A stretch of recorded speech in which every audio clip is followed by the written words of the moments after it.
Assalamualaikum warahmatullahi wabarakatuh.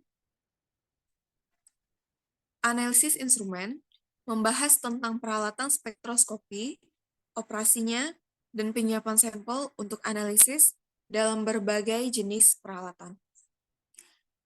Pada pagi hari ini, kami kelompok 2 akan mempresentasikan materi tentang analisis instrumen HPLC dan GC, khususnya pada bagian fasa diam.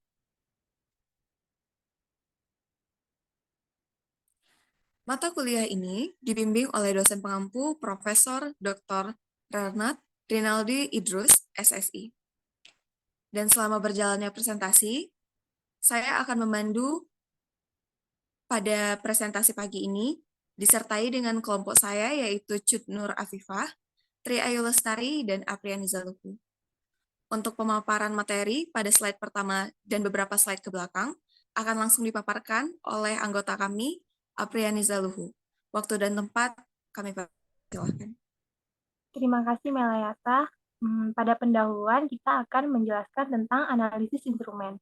Analisis instrumen membahas tentang peralatan spektroskopi, operasinya, dan penyiapan sampel untuk analisis bagi setiap jenis peralatan. Ada dua macam analisis kimia, yaitu kualitatif dan kuantitatif. Analisis kualitatif ialah analisis untuk menentukan jumlah suatu parameter tertentu dalam suatu sampel. Sedangkan analisis kuantitatif adalah analisis untuk mengetahui ada atau tidaknya kandungan tertentu dalam suatu sampel.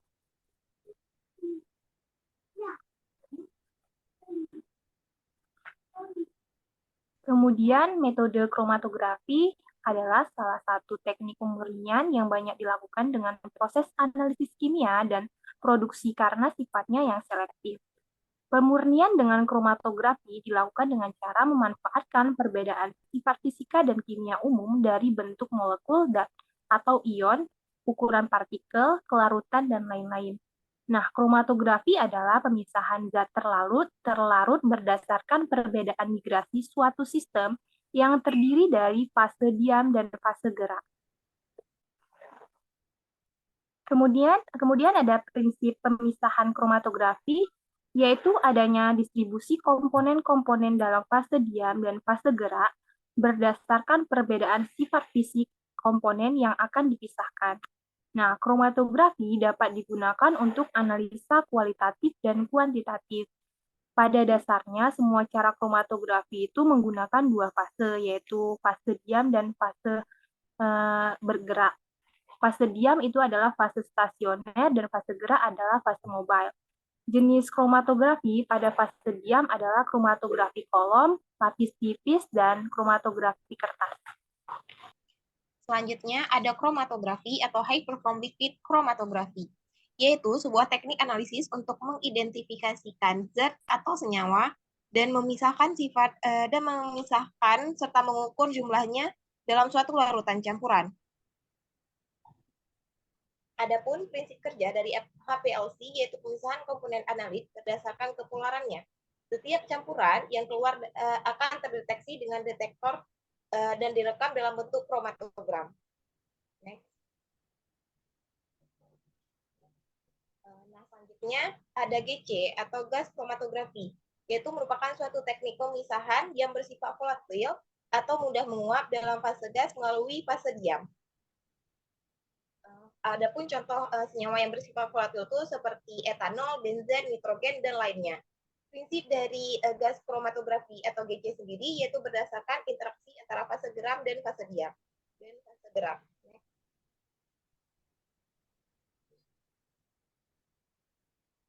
Selanjutnya di sini kita ada dua jenis kromatografi gas, yaitu kromatografi gas padat bila zat fase diam berupa zat padat dan bila fase diam berupa zat cair.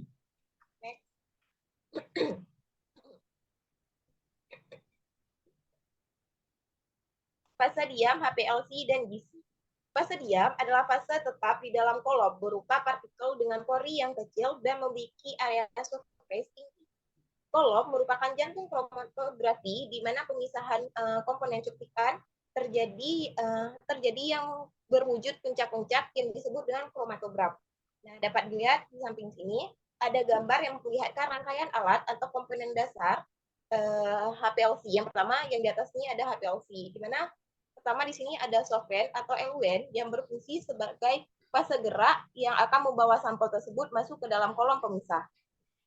Nah, selanjutnya ada pump atau pompa yang berfungsi untuk mendorong eluent dan sampel tersebut masuk ke dalam kolom. Kecepatan alir ini dapat dikontrol dan perbedaan kecepatan bisa mengakibatkan perbedaan hasil. Nah, selanjutnya di sampingnya ada injektor. Injektor ini tempat memasukkan sampel dan kemudian sampel dapat didistribusikan masuk ke dalam kolom. Selanjutnya ada HPLC kolom, yaitu berfungsi untuk memisahkan ion-ion yang dalam sampel. Keterpaduan antara kolom dan eluent bisa memberikan hasil atau puncak yang maksimal, begitupun sebaliknya. Jika tidak ada kecocokan, maka tidak akan muncul puncak. Nah, selanjutnya ada detektor. Detektor di sini berfungsi untuk membaca ion yang lewat dari dalam detektor. Terakhir ada recorder. Recorder data ini dia berfungsi untuk merekam dan mengolah data yang masuk. Nah, di bawah sini ada peralatan dari GC. Adapun komponen dari gas kromatografi itu dia terdiri dari gas pembawa atau carrier gas yang akan membawa analit ke kolom dalam proses pemisahan. Selanjutnya, gas yang umumnya digunakan itu seperti helium, nitrogen, hidrogen, dan nitrogen. Selanjutnya ada gas regulator yang berfungsi untuk mengatur kecepatan alir gas. Kemudian ada injector port. Ada injector port yang berfungsi sebagai tempat injeksi sampel menggunakan jarum injeksi. Komponen selanjutnya merupakan kolom. Kolom itu dia merupakan bagian terpenting sebagai tempat terjadinya proses pemisahan. Nah, pemisahan kolom harus sesuai dengan sampel. Jika sampel bersifat polar, maka kolom juga harus bersifat polar agar terjadinya proses pemisahan. Jika sampel dia bersifat polar dan kolomnya itu bersifat non-polar, maka sampel akan langsung keluar tanpa adanya reaksi atau proses pemisahan. Kemudian di sini ada detektor. Detektor ini dia yang mengubah senyawa organik menjadi sinyal listrik yang dapat dibaca melalui recorder sebagai kromatogram. Komponen terakhir pada GC yaitu merupakan kolom oven.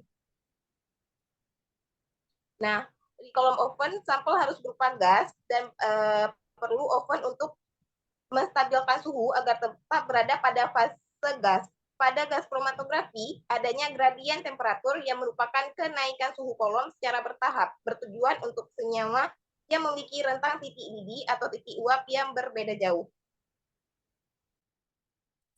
Perbedaan antara fasadium dari HPLC dan GC. Pada HPLC, fasadium bisa berupa adsorben yang tidak boleh larut di dalam fasa gerak. Kemudian, ukuran yang lebih kecil sekitar 5-10 mm dan tekanannya bisa sampai 6000 PSI. Ukuran yang kecil dari fasadium akan menyebabkan fasadium mempunyai luas permukaan yang besar juga. Keseimbangan antar fasa menjadi lebih baik dan efisien pemisahan juga akan dipertinggi.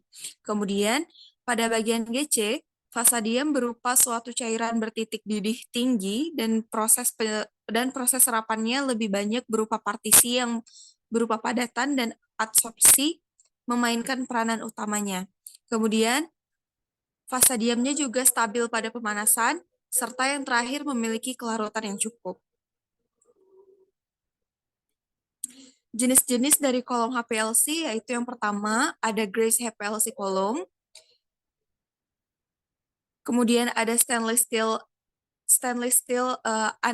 analytical column hardware, kemudian ada Vision Guard columns, dan yang terakhir itu ada stainless steel preparative column hardware.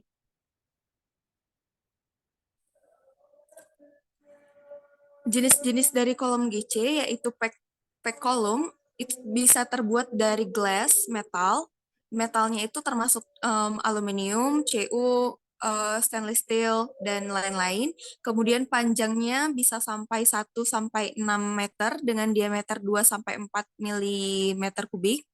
Dan juga pada bagian capillary column, itu terbuat dari stainless steel atau quartz, panjangnya bisa berkisar antar 10 sampai 100 meter dengan diameter antara 0,1 sampai 1,75 mm kubik, dan penggunaan capillary column ini memberikan resolusi yang lebih tinggi daripada pack column.